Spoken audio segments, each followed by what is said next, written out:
जय श्री सीताराम। 18 अगस्त से लेकर के 3 अक्टूबर तक मंगल देवता जो हैं, मंगल महाराज जो हैं, वो अपनी शत्रु राशि यानी कन्या राशि में प्रवेश कर रहे हैं या फिर गोचर कर रहे हैं। मतलब 18 अगस्त को प्रवेश कर जाएंगे और 18 अगस्त से लेकर के 3 अक्टूबर तक कन्या राशि, बुध देवता की ही राशि में मंगल महाराज गोचर करेंगे। अब क्या होता है ना कि मंगल महाराज जो है ये एक पराक्रम के देवता है, पराक्रम के स्वामी है। मंगल देवता, देखिए, यदि हम देखें तो हम जो भी कार्य करते हैं, हम जो भी कार्य कर पाते हैं, हमारे साहस से कर पाते हैं, हमारे धैर्य के साथ कर पाते हैं, हमारे पुरुषार्थ से कर पाते हैं, है ना, हमारी मेहनत से कर पाते हैं। भाई किसी भी कार्य को करने के लिए सामर्थ्य की जरूरत है। हाँ, मतलब आपको मैं इतनी छोटी सी एक बात बताता हूँ। एक व्यक्ति मेरी जान पहचान के हैं, वो मतलब कुंडली कंसल्टेशन की कोई बात नहीं थी। वो मेरे ढेर सारे वीडियोस देखते हैं, मुझसे एस्ट्रोलॉजी सीखते हैं। तो उन्होंने इन जनरल ये कहा कि अरे सर, मैं जब भी वीडियो के सामने बैठता हूँ, मैं भी बनाना चाहता हूँ वीडियोस। उनकी उम्र लगभग 55 साल की है। वो कहते हैं सर, मैं भी वीडियो बनाना चाहता हूँ ज्योतिष पर, एस्ट्रोलॉजी पर, मैं भी सिखाना चाहता हूँ, और वो अच्छे जानकार भी हैं एस्ट्रोलॉजी के।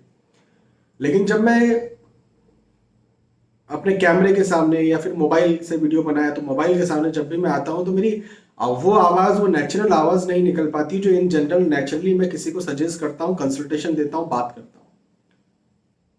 वो नेचुरलिटी नहीं आ पाती, और जब नेचुरल नहीं हो पाता है तो मैं बहुत सी चीज़ें भूल जाता हूँ, क्या बोलना है क्या नहीं बोलना है। तो ये क्या हुआ, इसमें साहस की कमी या फिर कॉन्फिडेंस की कमी हो गई ना। बस यही तो एक वजह थी कि कॉन्फिडेंस की कमी हो गई। तो ऐसा क्यों हुआ? ऐसा इसलिए हुआ, मैंने पर्सनल उनका कुंडली देखा हुआ है, बहुत पहले देखा था। मुझे पता है कि उनकी कुंडली में मंगल महाराज जो है वो कमजोर बैठे हुए हैं, कमजोर है।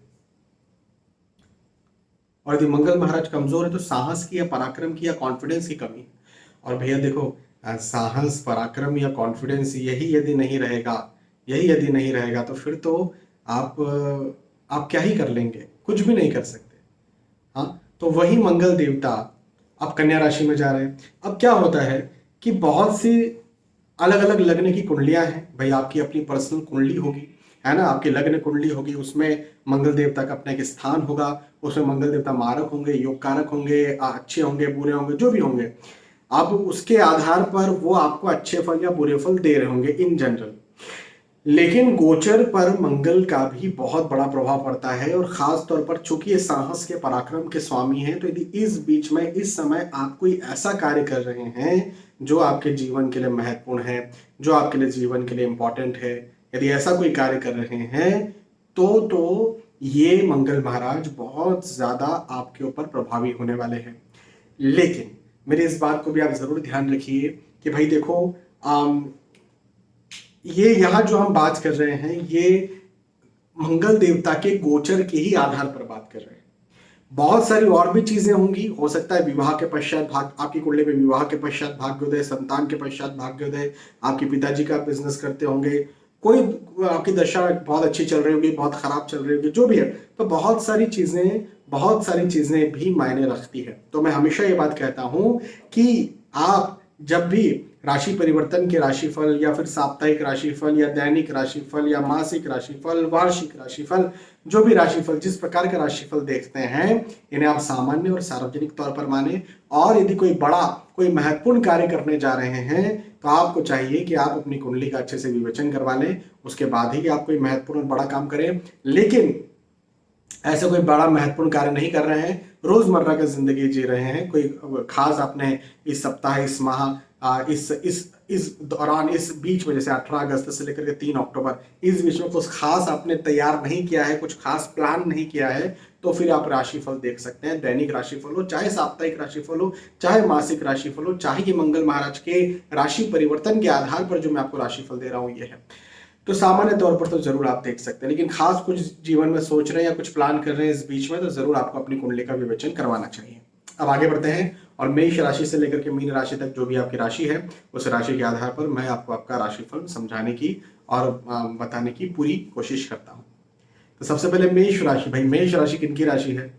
मेष राशि जो है वो मंगल महाराज की राशि है। हाँ, साहस के देवता मंगल महाराज की मेष राशि है। लेकिन यहाँ पर आपका साहस कम हो सकता है, साहस कम हो सकता है, कॉन्फिडेंस कम हो सकता है, चिंता तनाव की स्थितियाँ ज़्यादा बन सकती है। हाँ, मतभेद भी हो सकते हैं, चाहे आपके आपके रिश्तेदारों के साथ, चाहे आपके कॉलिग्स के साथ नए कॉलिग बन जाए, नए कॉलिग के साथ हो, पुराने कॉलिग के साथ हो, नए दोस्तों के साथ हो, पुराने दोस्तों के साथ हो, नए रिश्तेदारों के साथ हो, पुराने रिश्तेदारों के साथ हो, घर परिवार में हो, तो मतभेदों की स्थिति भी बनती हुई नजर आती है। खर्चे ज़्यादा हो, हाँ खर्चे ज़्यादा हो, इसकी स्थिति भी मुझे आपके लिए यहाँ पर बनती हुई नजर आती है। आपको अपने स्वास्थ्य का ध्यान रखना है, फिजिकली आपको अपने स्वास्थ्य का ध्यान रखना बहुत ज़रूरी है। कहीं ना कहीं आपको कमज़ोर महसूस हो सकता है, खासतौर पर पेट का निचला हिस्सा, कमर, ये समस्याएं भी आपको तंग कर सकती हैं। खर्च अधिक हो सकता है। रिस्की इन्वेस्टमेंट्स बिल्कुल भी ना करें। शेयर मार्केट में, भूमि में पैसा यदि आप लगा रहे हैं तो ये वक्त नहीं है लगाने का, ठीक है।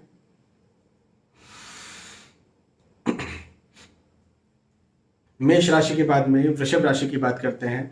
वृषभ राशि वालों के लिए कहूंगा कि स्थानांतरण के योग बनते हुए नजर आते हैं। एक स्थान से दूसरे स्थान पर जाना, यात्राएं करना। लेकिन हाँ, ये बात जरूर कहूंगा कि जिन उद्देश्यों से आप यात्रा कर रहे हैं, आपकी राशि वृषभ है, और आप जिन उद्देश्यों से यात्राएं कर रहे हैं उन उद्देश्यों में आपको जरूर से लाभ मिल जाएगा, मैं ये जरूर कह सकता हूँ आपसे। जी हाँ, उद्देश्यों में आपको लाभ मिलेगा। नई प्लानिंग यदि आप कर रहे हैं, उन नई प्लानिंग्स को आप यदि जमीन पर उतारते हैं तो बिल्कुल आपको उनमें भी लाभ मिलेगा। ये वक्त सफलता का वक्त है। हालांकि खर्चे ज्यादा, देखो एक चीज बता रहा हूँ, खर्चे ज्यादा हो सकते हैं। एक चीज में सफलता ना मिले, वो है रिस्की इन्वेस्टमेंट। जैसे शेयर मार्केट में पैसा लगाया, किसी को पैसा उधार दिया तो उससे पैसा आसानी से निकल जाए, या ब्याज पे आप पैसे देते हैं तो ध्यान रखिएगा। तो इन चीजों में कहीं ना कहीं आपको परेशानी हो सकती है। अदरवाइज सारे दृष्टिकोण से समय अच्छा है, पॉजिटिव है, फायदे वाला है। हाँ, भागदौड़ होगी, मेहनत ज्यादा करना पड़ेगा, परिश्रम ज्यादा करना पड़ सकता है। लेकिन लेकिन लेकिन इसके अलावा यदि हम बात करें तो ये वक्त आपके लिए बहुत अच्छा है, बहुत अच्छा है। इस समय का भरपूर, वृषभ राशि वालों को खासतौर पर इस समय का भरपूर लाभ उठाना चाहिए, भरपूर फायदा उठाना चाहिए और आगे बढ़ना चाहिए। अच्छा समय है। यात्राएं करने का चांस मिल रहा है तो यात्राएं करना चाहिए। कई लोग पता टाल देते ना, नहीं आज नहीं, कल, कल नहीं परसों, अगले हफ्ते, नहीं नहीं नहीं। इस बीच में यदि किसी कोई उद्देश्य है आपका, कुछ चीज है, आपको बस पता नहीं है कि कोई अपॉर्चुनिटी मिलेगी, आपको बस एक अंदाजा है कि यदि मैं वहां जाऊं तो हो सकता है कि ऐसी अपॉर्चुनिटी शायद मिल जाए, ऐसा भी यदि है तो भी आप जाओ, मिल जाएगी अपॉर्चुनिटी आपको।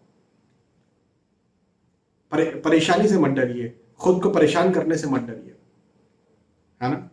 चलिए, वृषभ राशि के बाद में मिथुन राशि की बात करते हैं। मिथुन राशि वालों देखो, मंगल महाराज के लिए वैसे तो मिथुन राशि शत्रु राशि है। भाई मिथुन राशि बुध महाराज की राशि है, मंगल महाराज कन्या राशि में जा रहे हैं, कन्या राशि भी बुध महाराज की ही राशि है, इस वजह से कन्या राशि भी शत्रु राशि और मिथुन राशि भी शत्रु राशि हो गई, दोनों बुध महाराज की राशि है।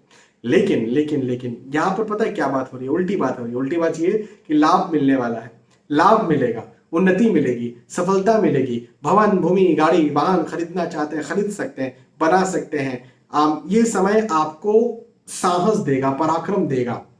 थोड़ा अपने स्वास्थ्य का ध्यान, हाँ स्वास्थ्य का ध्यान रखना पड़ेगा। फिजिकली आपको अपने स्वास्थ्य का ध्यान रखना पड़ेगा, लेकिन मेंटली ये समय अच्छा रहेगा। प्रैक्टिकली मतलब बात करें नौकरी, व्यवसाय, प्रोफेशन, पढ़ाई लिखाई, धन, पैसे, आर्थिक स्थिति, प्रतिष्ठा, इन सब दृष्टिकोण से बात करें तो ये वक्त आपके लिए बहुत अच्छा रहेगा मिथुन राशि वालों के लिए। जबकि मिथुन राशि शत्रु राशि है मंगल महाराज की, उसके बावजूद भी, इसलिए मैं बार बार कहता हूं कि केवल एक नियम पे मत रहिए। कई लोग मेरे पास आते हैं, सर राहु तो खराब ग्रह है, अब राहु की दशा लगने वाली है तो ये खराब फल देगी। एक स्थिति में मत रहिए कि राहु खराब ग्रह है, बहुत सारी और भी चीजें हो सकती हैं। आपने एक मेरा वीडियो देखा कि भाई राहु द्वादश में बैठे हुए अपने खराब फल देंगे, मैंने बोला ही है, मैं मानता हूं ये बात मैंने कही है, बिल्कुल कही है, मानता हूं। लेकिन किसी व्यक्ति को राहु द्वादश में बैठे, उसको अच्छे फल मिलने शुरू हो गए, उसको अच्छे फल मिल रहे। अब मैं क्या अपनी बात से मुकर जाऊंगा कि मैंने ऐसा नहीं कहा? बिल्कुल कहा है, और मैं आज भी 100% ये बात मानता हूं कि राहु द्वादश में होंगे तो अपने खराब फल देंगे। तो फिर उसको अच्छे फल क्यों मिल रहे हैं जिसका उदाहरण आप पेश कर रहे हैं, जिसका उदाहरण आप दे रहे हैं? तो भाई वही तो बात है ना कि केवल एक ही गणित नहीं बैठता है सब पर। हो सकता था उसकी पत्नी के, उसके विवाह के पश्चात उसके भाग्योदय के योग थे, उसकी शादी हो गई, उसको 3 साल 4 साल 5 साल 6 साल 7 साल 8 साल 10 साल हो गए, तो अभी वो भले राहु की दशा आ गई लेकिन वो उसको परेशान नहीं कर रहा। उसके संतान के पश्चात भाग्योदय के योग थे, राहु परेशान नहीं कर रहे। वो खुद के नाम से बिजनेस ही नहीं कर रहा, उसके बिजनेस उसके पिताजी ने उसको दिया या उसके पिताजी के नाम का वो बिजनेस है, तो उसका भाग्य उतना ज्यादा उस पर काम नहीं कर रहा है। उसके पिताजी का भाग्य या उसके भाई बहन पति पत्नी का भाग्य काम कर रहा है। कुछ भी बहुत सारी अलग अलग वजहें हो सकती हैं।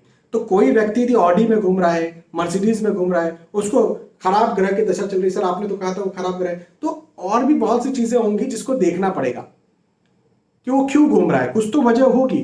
मतलब ऐसा नहीं है, ज्योतिष तथ्य के आधार पर है, तो ऐसा नहीं कि बस घूम रहा है तो ये सिद्धांत फेल हो गया। फेल नहीं हुआ, वो सिद्धांत अप्लाई है, लेकिन हो सकता है उससे मजबूत कोई और सिद्धांत वहां पर आ गया हो। आप समझ रहे ना, तो ऐसा भी हो जाता है। चलिए, तो मेरा कहना, मेरा समझाने का यहाँ पर मकसद ये था कि सिंपल सिंपल सिद्धांतों पर मत चलिए, बहुत सारी डीप चीजें होती हैं। तो भले ही मिथुन राशि मंगल महाराज की शत्रु राशि है, लेकिन फिर भी मंगल मतलब मंगल महाराज के लिए बुध महाराज की राशि, बुध महाराज शत्रु ग्रह है, तो बुध की राशि मंगल के लिए शत्रु राशि हो गई। तो भी शत्रु राशि होने के बाद भी अपने इस बार अच्छे फल दे रहे हैं। अगली बार देंगे कि नहीं देंगे मुझे नहीं पता, वो देखना पड़ेगा, वो अगली बार की कैलकुलेशन में मैं आपको बताऊंगा। ठीक है, चलिए। मिथुन राशि के बाद में कर्क राशि की बात करते हैं। कर्क राशि वालों को भाग दौड़ मेहनत ज्यादा लगेगी, परिश्रम ज्यादा लगेगा, हार्डवर्क ज्यादा लगेगा, थोड़ा चिंता तनाव मन में बना रहेगा, चिंता तनाव दिमाग में बना रहेगा, बातें चलती रहेंगी, बातें घूमती रहेंगी। लाभ जरूर होगा, मैं ये कह सकता हूं कि आप भागेंगे, दौड़ेंगे, मेहनत करेंगे, चिंता लेंगे, प्रेशर लेंगे, तनाव लेंगे, दबाव लेंगे, लेकिन उससे आपको लाभ मिल जाएगा। मैं इतना आपसे कह सकता हूं।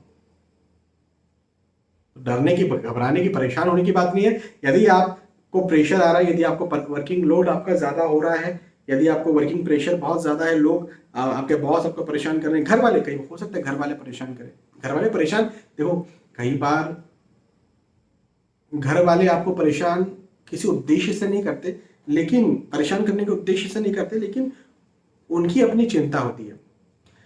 जैसे मान के चले कोई वाइफ है और ऑब्वियसली हस्बैंड है, तो हस्बैंड जो है पैसे कमाने पे पूरा लगा हुआ है, वाइफ जो है अपने घर को ठीक करने पे लगी हुई है, घर को मैनेज करने पे लगी हुई है। मेरा मानना यह है कि घर को यदि मैनेज ना किया जाए, और ये मेरा अपना पर्सनल एक्सपीरियंस है कि घर को मैनेज करने वाली यदि वाइफ होती है, तो जो कमाने वाले यदि पति हो तो वो भी आगे बढ़ते हैं। घर को मैनेज करने वाली यदि वाइफ नहीं हो तो व्यक्ति जो है वो डाउन भी आता है, पुरुष जो है वो डाउन भी आता है। तो मैनेज करने वाली जो वाइफ है वो बहुत इंपॉर्टेंट होती है, तभी इंसान आगे बढ़ सकता है।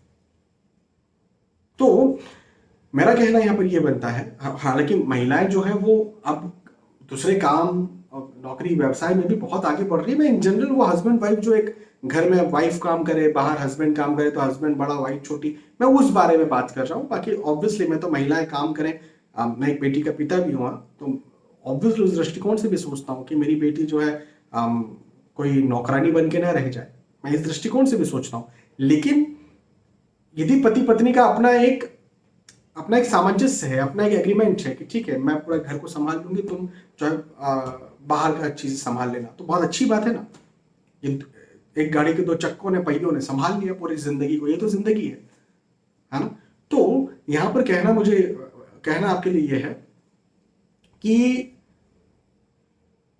वर्किंग लोड, भाग दौड़, मेहनत, हार्ड वर्क ये लगेगा, लेकिन उसके बदले में आपको यहां पर लाभ भी मिलेगा और उन्नति भी होगी और सफलता भी आपको यहां पर मिलेगी। मैं ये कहता हूं कर्क राशि वालों के लिए समय बहुत अच्छा है, बहुत शानदार है। इस समय का लाभ उठाना चाहिए, फायदा उठाना चाहिए और टेंशन तनाव में नहीं आना चाहिए।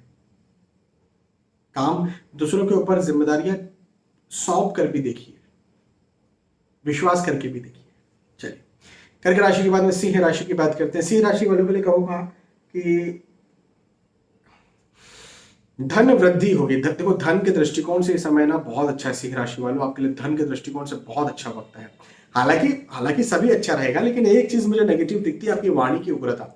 आप बोलेंगे और कुछ गलत ले ली जाए, आपकी बात को, आपकी वाणी को, आपके शब्दों को गलत ले लिया जाए, ऐसी स्थिति निर्मित हो सकती है। ये बात को आप ध्यान रखिए, अन्यथा मैं ये समय धन, आय, इनकम, पैसा, इवन पढ़ाई लिखाई भी के दृष्टिकोण से अच्छा देखता हूँ। जब वाणी को गलत लिया जाएगा तो पारिवारिक मतभेद हो सकते हैं, तो पारिवारिक मतभेदों पर जरा फोकस रखिए। पारिवारिक मतभेदों पर आप परेशान हो सकते हैं, दिक्कत में आ सकते हैं। अगर अन्यथा अदरवाइज मुझे कोई भी दिक्कत, कोई समस्या आपके लिए सिंह राशि वालों के लिए बनती हुई नजर नहीं आती है, बाय गॉड ग्रेस। सिंह राशि के बाद फाइनली कन्या राशि। कन्या राशि में तो मंगल महाराज आ रहे हैं। कन्या राशि में तो मंगल महाराज गोचर करेंगे। ये इस पूरा वक्त, इस पूरा समय 18 अगस्त से 3 अक्टूबर क्या करेंगे भाई, कन्या राशि वालों को परेशान करेंगे, चिंता देंगे, तनाव देंगे, हाँ, क्रोध देंगे, गुस्सा देंगे, वाद विवाद की स्थितियां बन सकती है। हालांकि धन, आय, इनकम, पैसे के दृष्टिकोण से कन्या राशि वालों के लिए समय बहुत अच्छा है। आर्थिक दृष्टिकोण से समय बहुत अच्छा है। आर्थिक दृष्टिकोण से मैं कोई समस्या यहाँ पर नहीं देखता हूं, लेकिन वाद विवाद, घर परिवार, मतभेद, क्रोध, चिड़, चिंता, तनाव, ऐसी स्थितियां जरूर से बनती हुई आपकी देखता हूं, जिसका आपको कन्या राशि वालों को ध्यान रखना है। ठीक है। और जब मतभेद, आर्ग्यूमेंट्स और ये सब चीजें होती है तो फिर देखो यार, हेल्थ इश्यूज भी होते हैं, स्वास्थ्य की समस्याएं भी होती हैं, तो उसका भी ध्यान आपको, स्वास्थ्य का ध्यान भी अपना आपको रखना है। चलिए, कन्या राशि के बाद तुला राशि। तुला राशि वालों के लिए कहूंगा कि क्रोध और ज्यादा बढ़ सकता है। अपने क्रोध पर काबू रखिए, क्रोध पर संयम रखिए, लेकिन आपके काम में प्रगति होगी। नौकरी, व्यवसाय, प्रोफेशन, आप जो कार्य कर रहे हैं, पढ़ाई लिखाई, इवन यदि आप एग्जाम देकर के आए हैं, रिजल्ट लेने जा रहे हैं, तो उसमें भी आपको फायदा मिल जाएगा, लाभ मिलेगा, सफलता मिलेगी। कार्य में सफलता है लेकिन क्रोध में वृद्धि है। कार्य में जब सफलता होती है और इंसान क्रोधी होता है तो घमंड आ जाए, इसके पूरे चांसेस होते हैं हम सब लोगों में। हाँ, देवताओं की बात मत करना बहुत सारे एग्जाम्पल मिल जाएंगे। हम बात कर रहे हैं सामान्य लोगों की, आपकी और हमारी तरह, कि यदि कोई व्यक्ति काम में बहुत, अपने कार्य में बहुत सफल हो रहा है और लेकिन वो व्यक्ति क्रोधी है, तो निस्संदेह वो व्यक्ति घमंडी भी है, घमंड भी हो उसका अपने पास। तो ये स्थिति भी आपके साथ, घमंड भी आपके साथ पैदा हो सकता है। तो ये इस चीज से जरा बचकर रहिएगा, पहली बात। दूसरी बात, क्रोध होगा तो घर परिवार में मतभेद, आर्ग्यूमेंट्स हो सकते हैं, तो इस बात से भी बचकर रहिए, है ना। चलिए, तुला राशि के बाद में वृश्चिक राशि की बात करते हैं। वृश्चिक राशि वालों के लिए कहूंगा कि लाभ, आय में वृद्धि होगी, लाभ में वृद्धि होगी, आय में वृद्धि होगी, प्रतिष्ठा में वृद्धि होगी, सम्मान में वृद्धि होगी। आप नौकरी करते हैं, आप व्यवसाय करते हैं, आप एक कोई स्कूल में, कॉलेज में, किसी जगह पर है, वहां से आप एक स्टेप आगे बढ़ना चाहते हैं, उत्तीर्ण होकर के अच्छे अंक ला करके आगे बढ़ना चाहते हैं, बिल्कुल मुझे आपके लिए, वृश्चिक राशि वालों के लिए योग बनते हुए नजर आते हैं। प्रतिष्ठा बढ़ेगी, लाभ बढ़ेगा, आय बढ़ेगी, इनकम बढ़ेगी, पैसा बढ़ेगा और उन्नति होगी, सम्मान बढ़ेगा, मान बढ़ेगा। तो जब इतना मैं अच्छा कह रहा हूं तो ओवरऑल सारी चीजें ये इस वक्त अच्छी रहेगी, पॉजिटिव रहेगी। इस समय का भरपूर अच्छे से लाभ उठाइए। हाँ, बहुत अच्छा समय। वृश्चिक राशि के बाद में धनु राशि की बात करते हैं। धनु राशि वालों, आपका डिसीजन स्ट्रांग होगा, और ज्यादा स्ट्रांग होगा, और ज्यादा मजबूत होगा। देखो, आप जो सोचेंगे उसको अच्छी तरह से कर पाएं, आप सही सोचें, ऐसा ये वक्त है। हमेशा ये वक्त नहीं होता ऐसा कि हम हमेशा ही सही सोचते हैं, ऐसा नहीं होता। कोई भी व्यक्ति हो, मैं भी ऐसा नहीं हूं, कोई भी व्यक्ति हो हमेशा सही नहीं सोच सकता। कभी ना कभी वो गड़बड़ भी सोचता है, कभी ना कभी वो सही भी सोचता है। तो ये वक्त आपके सही सोचने वाला है और सफलता भी मिलेगी। तो सोचिए, प्लान बनाइए, योजना बनाइए, बैठिए मत, मेहनत कीजिए, परिश्रम कीजिए, हार्ड वर्क कीजिए, ताकि, क्योंकि सोचने से ही आगे बढ़ा जाता है, प्लानिंग बनाने से ही आप किसी चीज को पा सकते हैं। तो प्लानिंग बनाइए, योजनाएं बनाइए और फिर आगे बढ़िए, मेहनत कीजिए, सफलता है आपकी धनु राशि वालों की। धनु राशि के बाद में मकर राशि की बात करते हैं। मकर राशि वालों के सुख में वृद्धि दिखती है। सुख का मतलब भौतिक सुख सुविधाओं की बात कर रहा हूं, जैसे मकान, भूमि, गाड़ी, वाहन, तो इसमें वृद्धि होती हुई मुझे नजर आती है। उन्नति के योग हैं, सफलता के योग हैं। आप जो भी कार्य करते हैं उन कार्यों में आप और ज्यादा आगे बढ़ेंगे और ज्यादा आपको सफलता मिलेगी, ऐसा मुझे आपके लिए यहाँ पर दिखता है। तो ये बहुत अच्छी बात आपके लिए बनती हुई नजर आती है। और धन वृद्धि के योग हैं, मान सम्मान में वृद्धि के योग हैं, उन्नति के योग हैं, सफलता के। देखिए, ये समय मकर राशि वालों के लिए बहुत अच्छा आ रहा है। ये समय का भरपूर आपको लाभ उठाना है, बहुत अच्छा ये समय है। इस समय की गई मेहनत का आपको अच्छा फल मिलेगा। बिल्कुल, ये जो देखो मेहनत अलग अलग आप कर सकते हैं। आप नौकरी कर रहे होंगे, व्यवसाय कर रहे होंगे, पढ़ाई लिखाई कर रहे होंगे, है ना, आप समाज सेवा कर रहे होंगे, आपके घर परिवार में आप घर को संभाल रहे होंगे, होम मैनेजर हैं आप, हाउस मेकर हैं आप। तो जो भी आप कार्य कर रहे हो उन सारे कार्यों में मुझे आपकी उन्नति और वृद्धि बनती हुई नजर आती है। तो मैं तो आपके लिए बहुत अच्छा इस समय को देखता हूँ। इस समय का आपको भरपूर लाभ उठाना चाहिए, फायदा उठाना चाहिए और आगे बढ़ना चाहिए।